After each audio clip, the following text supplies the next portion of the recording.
Assalamualaikum warahmatullahi wabarakatuh. Perkenalkan, kami dari kelompok 1 yang beranggotakan Lindawati, Eka Retnawuntari, dan Muhammad Ridan Ihsani. Baik, di sini saya akan menjelaskan tentang jenis data dalam statistik. Yang mana sebelum itu kita akan membahas apa sih data statistik itu. Nah, di sini data statistik adalah sebuah kumpulan data atau fakta atau informasi yang diperoleh dari pengamatan, pengukuran, atau sumber data lainnya. Data ini biasanya digunakan untuk menganalisis, menggambarkan, dan membuat sebuah kesimpulan tentang suatu fenomena atau populasi tertentu. Dan data tersebut terbagi menjadi 3 bagian, yaitu ada data menurut sifatnya, yang kedua data menurut sumber data, dan yang ketiga data menurut skala pengukurannya. Yang mana pada data menurut sifatnya ini dibagi menjadi 2, yaitu ada data kuantitatif dan ada data kualitatif. Yang mana yang dimaksud dengan data kuantitatif adalah jenis data yang berupa angka atau kuantitas yang dapat diukur. Contohnya seperti kinerja, hobi, suku, status pernikahan, dan lain sebagainya.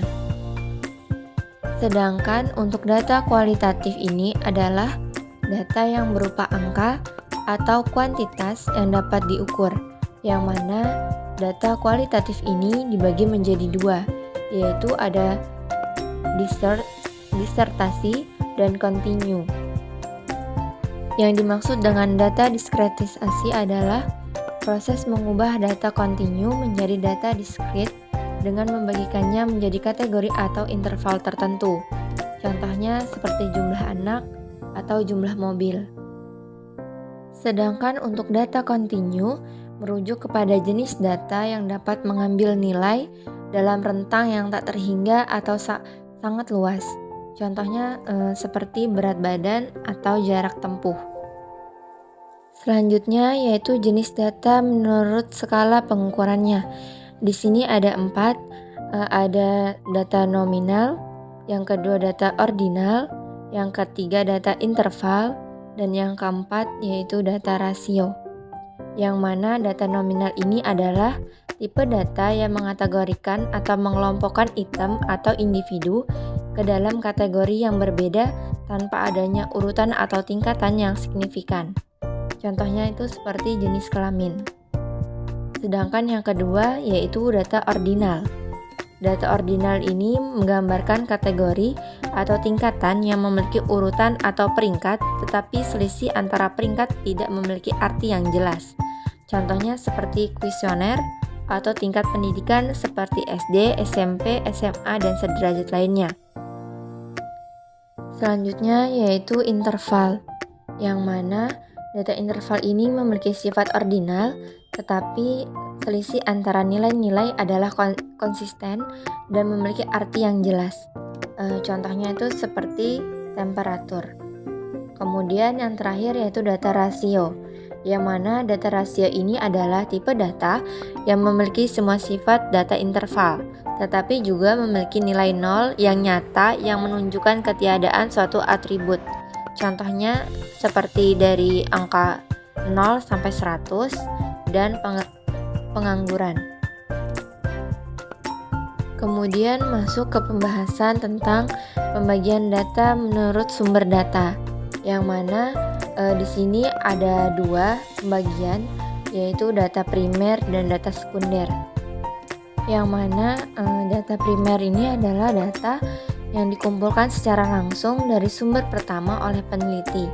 Ini berarti bahwa peneliti sendiri melakukan pengumpulan data dengan cara melakukan survei, wawancara, atau pengamatan eksperimen atau metode lainnya. Contohnya itu data angka survei pelanggan bank Kalteng. Kemudian data sekunder itu adalah data yang telah dikumpulkan oleh orang atau organisasi lain untuk tujuan yang mungkin berbeda, dan kemudian data ini digunakan kembali oleh peneliti lain untuk tujuan mereka sendiri. Contohnya itu data catatan perusahaan berupa gaji. Baik, selanjutnya sumber data statistik, yaitu ada data sekunder dan data primer.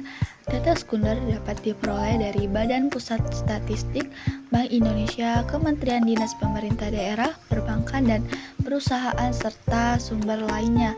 Kemudian data primer harus dicari dan diolah sendiri oleh peneliti yang biasanya dilakukan melalui wawancara, baik langsung atau tidak langsung, dan biasanya juga melalui kuesioner. Kemudian ada cara teknik pengumpulan data yang mana berdasarkan cara pengambilan seperti wawancara, observasi, kuesioner, dan dokumentasi. Kemudian berdasarkan banyaknya data yang diambil, contohnya mengambil sensus atau mengambil sampel. Nah, kemudian penyajian data yaitu ada tabel, diagram. Diagram ini ada diagram garis, diagram batang, diagram lingkaran.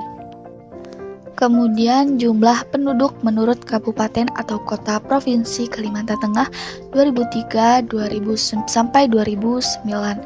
Nah, bisa kita lihat kabupaten atau kota, jumlah penduduk jiwanya itu Kota Waringin Barat, Kota Waringin Timur, Kapuas, Barito Selatan, Barito Utara, Sukamara, Lamandau, Seruyan, Katingang, Pulang Pisau, Gunung Mas, Barito Timur, Murung Raya, dan Palangkaraya itu tiap tahunnya mengalami peningkatan jumlah penduduk.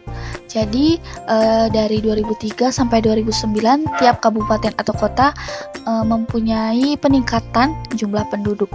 Baik, selanjutnya ada grafik atau diagram garis pada jumlah penduduk Kalimantan Tengah tahun 2003, yang dimana Kota Waringin Barat memiliki penduduk sebanyak 188.494 pada tahun 2003. Kota Waringin Timur memiliki penduduk sebanyak 287.160 penduduk pada tahun 2003. Selanjutnya Kapuas yang memiliki penduduk terbanyak pada tahun 2003 yaitu sebanyak 329.480. Lalu ada Barito Selatan yang memiliki penduduk sebanyak 115.431. Barito Utara sebanyak 110.982. Sukamara memiliki penduduk terdikit yaitu 33.417.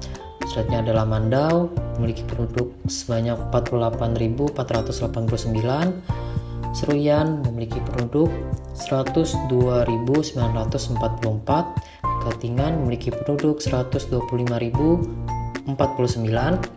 Pulang Pisau 113.434. Gunung Mas memiliki penduduk 83.195. Rito Timur 77.678. Murung Raya memiliki penduduk sebanyak 86.505 dan Palangkaraya memiliki penduduk 168.449. Selanjutnya grafik jumlah penduduk Palangkaraya pada tahun 2003 sampai 2009. Bisa dilihat di sini bahwa jumlah penduduk Palangkaraya meningkat setiap tahun ke tahunnya, yang dimana 2003 memiliki penduduk sebanyak 168.449, di 2004 meningkat menjadi 182.264, 2005 meningkat menjadi 183.251, 2006 meningkat menjadi 183.801, 2007 meningkat menjadi 188.123, 2008 meningkat 191.014, dan 2009 meningkat menjadi 200.998. Selanjutnya ada diagram batang, yaitu diagram batang pada jumlah penduduk Kalimantan Tengah tahun 2003. Bisa dilihat di sini ada Kota Waringin Barat, Kota Waringin Timur, Kapuas dengan penduduk terbanyak, Barito Selatan, Barito Utara, Sukamara dengan penduduk tersedikit, Lamandau, Seruyan, Katingan, Pulang Pisau, Gunung Mas, Barito Timur, Murung Raya, dan Palangkaraya. Selanjutnya ada diagram lingkaran pada jumlah penduduk Palangkaraya tahun 2003 sampai dengan tahun 2009, yang dimana memiliki penduduk yang selalu meningkat pada tahun ke tahunnya. Mungkin sekian dari kelompok kami. Bila ada salah kata mohon dimaafkan. Wassalamualaikum warahmatullahi wabarakatuh.